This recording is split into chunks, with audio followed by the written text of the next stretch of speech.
I've been engaging with tillage farmers across Waterford over recent months, and again today I spoke with the tillage chair of Waterford IFA, and the message from those farmers could not be clearer, Minister. They feel unheard, undervalued, and they feel let down. They believe government is doing absolutely nothing to address the crisis in their sector. Tillage farming is one of the most efficient, low-carbon and environmentally friendly forms of agriculture we have, and it should be at the centre of any serious climate and food strategy. Yet it's being allowed to wither. And one farmer put it to me like this last week. He said, the government says it wants to increase tillage, but the way things are going, there'll be none left in Ireland very soon. In Waterford, as elsewhere, farmers are facing rising input costs, poor returns and a complete absence of a level playing field.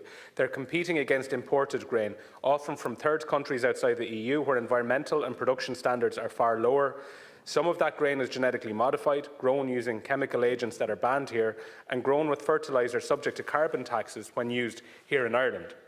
Those imports are cheaper not because they're more efficient, not because they're better, but because they're less environmentally sustainable and they're a lower grade product in many cases. And Minister, that's long before we factor in the carbon cost of the long distance sea shipping for that grain. Meanwhile, Irish tillage farmers operating to world's leading standards are losing money. Many who lease land made significant losses on their crops last year and are likely to do so again next year. And it can't be sustained. The industry cannot sustain losses of that nature for a second year. Despite the rhetoric, this government's budget offered no real help. The much-touted 50 million for tillage is not new money. It simply recycles last year's funding. And Minister, you claim to be developing a new scheme, but farmers in Waterford and across the country know the truth, that there's nothing new in it.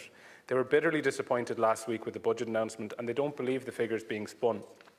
They're now calling, and I support their call, for an inclusion rate for Irish millers, a practical, fair proposal where a defined percentage of grain milled in Ireland must be of Irish origin. And that would create a secure market for homegrown grain, reward sustainability and reduce dependence on imports. And I'd ask you, Minister, will you take that proposal, will you develop it, discuss it with your officials and take it very seriously, give it the consideration it's due? We in Sinn Féin, we believe the tillage and horticultural sectors need targeted investment. We would expand domestic grain production, ensure fair market access for Irish grain and back farmers who have already delivered on climate and biodiversity goals. The crisis in the tillage sector reflects a wider failure across agriculture. No new funding for TAMs, no support for young farmers or generational renewal, nothing for the beef or suckler sectors, and continued underfunding of the TB eradication and acres scheme. So farmers are being failed right across the board, no matter what way you cut it up, and despite the announcements.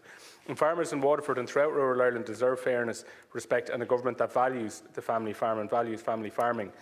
Sinn Féin, for our part, will continue to stand with tillage farmers, to listen to them and to do our best to secure a sustainable and homegrown future for Irish agriculture.